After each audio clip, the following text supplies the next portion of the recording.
اعوذ باللہ من الشیطان الرجیم بسم اللہ الرحمن الرحیم۔ گزشتہ ایک ویڈیو میں نے اختلاف کے موضوع پر مختصراً گفتگو کی تھی اور میں نے ایک جملہ عرض کی تھی کہ اتفاق و اتحاد اگر ہم نے اپنے معاشرے میں پیدا کرنا ہے، خاص کر مذہبی حوالے سے، تو اس کے لیے اتفاق و اتحاد کا نعرہ زیادہ بلند کرنے سے بہتر ہے کہ اصول اختلاف اور آداب اختلاف اگر ہمیں کرنا آ جائے تو معاشرے میں پرامن فضا کا ماحول پیدا ہو جائے گا۔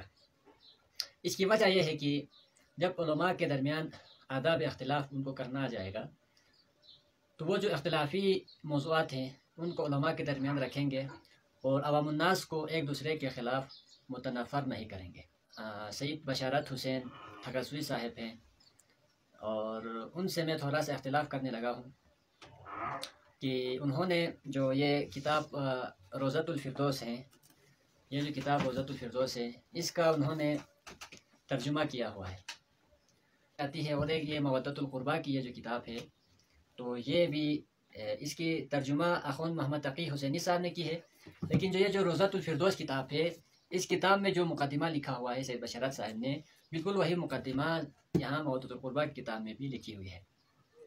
تو بنیادی طور پر میں اختلاف کچھ اس طرح کرنے لگا ہوں کہ شاہ صاحب نے یہاں اس کتاب میں، اب پہلی بات تو یہ یاد رکھیں کہ یہ نوربخشیوں کی جو ہے حدیث کے حوالے سے امامیہ برادری اس کو مستند کتاب سمجھتے ہیں، جبکہ اس مودۃ القربہ کے حوالے سے یہ اتھینٹسٹی کیا ہے اس کے حوالے سے ہم پھر کبھی ڈسکشن کریں گے۔ اس کتاب میں جتنے بھی احادیث بیان ہوئے ہیں وہ صحابہ کرام رضی اللہ عنہم اجمعین کے، یعنی کس صحابی نے کتنے حدیثیں روایت کی ہیں اس صحابہ کے اعتبار سے یہاں پہ احادیث نقل کی ہیں۔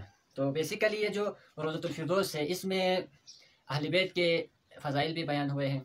تو سب سے پہلی بات تو یہ یاد رکھیں کہ جب ہم حدیث کی بات کرتے ہیں تو حدیث میں جب تک حدیث کی سند نہ ہو وہ حدیث قابل قبول نہیں ہے۔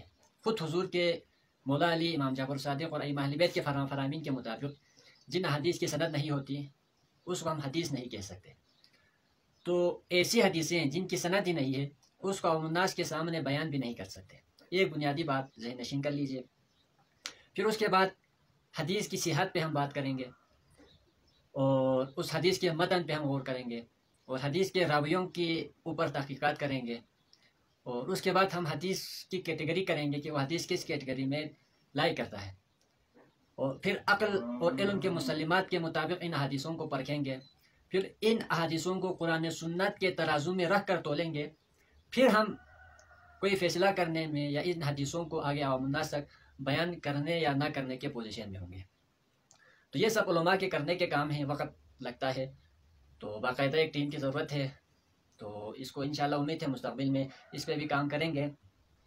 لیکن میں اختلاف میرا امامیہ برادری کے علماء کرام سے، خاص کر سید بشارت حسین صاحب سے اور اخوند تقی صاحب اور مولانا محمد حسن شاد صاحب سے، کہ اس کتاب میں روضۃ الفردوس میں جس کا ترجمہ سید بشارت صاحب نے کی ہے، یہاں پر کئی ایک صحابہ کرام نے حدیثیں بیان کی ہوئی ہے۔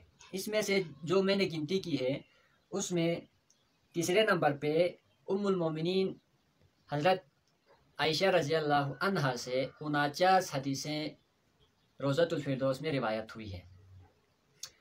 دکھانے والی بات یہ ہے کہ اس کتاب میں ایک علمی خیانت کہہ لیں یا علمی غلطی کہہ لیں، یہ شاہ صاحب ہی بہتر بتا سکتے ہیں، کہ یہاں پر حضرت عائشہ بنت ابی بکر لکھا ہوا ہے اور حضرت عائشہ کے نام کے ساتھ رضی اللہ عنہ نہیں لگا ہوا۔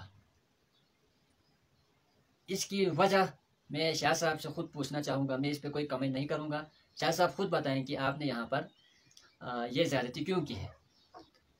یہ سوال اس لیے بھی بنتا ہے کہ پھر آگے چوتھا باب حضرت ام سلمہ سے روایت ہیں، یعنی حضرت ام سلمہ سے جو جتنی بھی حدیثیں ہیں وہ روایت کی ہوئی ہیں، اور یہاں پر اس کتاب میں ام المومنین حضرت ام سلمہ رضی اللہ عنہا پورا نام باقاعدہ سے یہاں پہ لکھا ہوا ہے۔ تو دونوں حضور اکرم صلی اللہ علیہ وآلہ وسلم کے ازواج ہیں، دونوں ہماری امت کے مائیں ہیں، لیکن یہاں پہ یہ جو فرق کیا گیا ہے بالکل فہرست میں ہی، تو اس کی وجہ میں پوچھنا چاہوں گا، اور اس کو یہ چونکہ کتاب ہے تو ہر کوئی اس کو پڑھتا ہے، تو اس کو کلیئر ہونا چاہیے کہ اس کی کیا وجہ ہے۔ پھر پانچواں باب حضرت عمر بن خطاب رضی اللہ عنہ سے مروی جو حدیثیں ہیں وہ یہاں پر پانچویں باب میں ہیں، اور میرے گنتی کے حساب سے اس میں 12 حدیثیں حضرت عمر سے روایت ہیں۔ حضرت عمر کے نام کے ساتھ بھی رضی اللہ عنہ نہیں لگایا۔ آگے پھر حضرت عبداللہ ابن عمر حضرت عمر کے بیٹے ہیں، ان سے اس کتاب میں 72 احادیثیں ہیں، ان کے نام کے ساتھ بھی نہیں لگایا، صرف حضرت ابن عمر لگایا ہے۔ پھر آگے حضرت انس ابن مالک کے ساتھ بھی رضی اللہ عنہ نہیں لگایا۔ پھر آگے حضرت عبداللہ ابن مسعود کے ساتھ رضی اللہ عنہ کا صحیح لگایا۔ 18ویں باب ہے وہ حضرت ابو موسیٰ اشعری سے جو حدیثیں مروی ہیں وہ ہیں، ان کے نام کے ساتھ بھی رضی اللہ عنہ نہیں لگا۔ پھر آگے حضرت ابو ہریرہ کے نام کے ساتھ بھی نہیں لگا۔ مزے کی بات یہ ہے کہ حضرت ابو موسیٰ اشعری سے 13 حدیثیں روایت ہے، جبکہ حضرت ابو ہریرہ سے 140 حدیثیں اس کتاب میں روایت ہیں۔ آگے جو اس فہرست میں جن راویوں کے نام نہیں ڈالے گئے فہرست میں، ان میں حضرت ابوبکر صدیق رضی اللہ عنہ سے 6 حدیثیں مروی ہیں، جبکہ حضرت زید بن ارقم سے 24 حدیثیں، حضرت عثمان سے 2 حدیثیں اس کتاب میں روایت ہوئی ہیں۔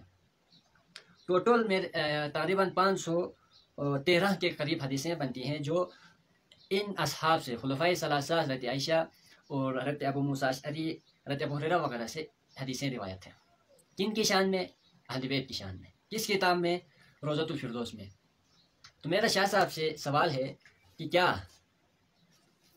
امیر کبیر سعید علی حمدانی علیہ الرحمٰن نے طالب جب فرمایا تو عربی متن میں کیا انہوں نے بھی ان ہستیوں کے ساتھ رضی اللہ عنہ نہیں لگایا ہے؟ ایک سوال۔ دوسرا سوال یہ ہے کہ کیا یہ اصحاب اتنے مغضوب ہیں کہ آپ ان کے نام کے ساتھ رضی اللہ عنہ یا عنہ لگانا پسند نہیں فرما رہے، تو ان سے حدیثیں روایت کیوں کی ہوئی ہیں؟ اتنی حدیثیں ہیں کہ اگر ان ہستیوں کے نام سے منسوب جو روایتیں ہیں ان کو اگر نکال لیا جائے تو یہ کتاب ہی نہیں بنتا۔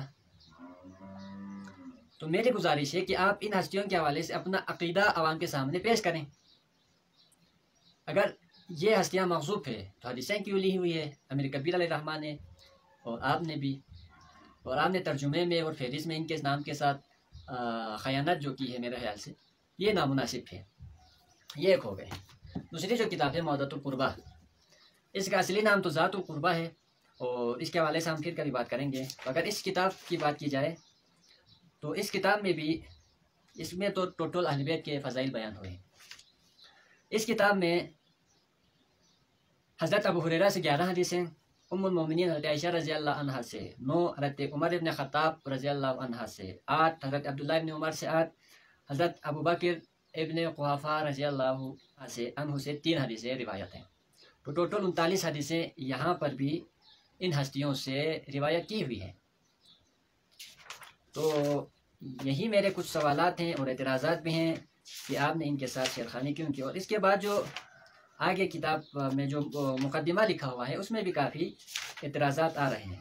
اگر آپ مقدمے میں دیکھیں تو یہاں پر لکھا ہوا ہے موعظۃ القربیٰ میں مذکور احادیث کے راوی اور راویوں کے نام یہاں پہ لکھے ہوئے شاہ صاحب نے، اور یہاں پر بھی انہوں نے اسی طرح تفریق اور تمیز کیا ہوا ہے۔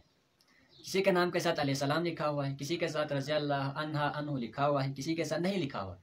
فہرست پڑھ کے، مقدمہ پڑھ کے یہ بات واضح ہو رہی ہے کہ یہاں پہ فرقہ واریت کی بو آ رہی ہے۔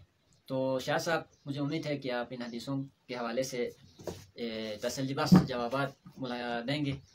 آپ سب کا بے حد شکریہ۔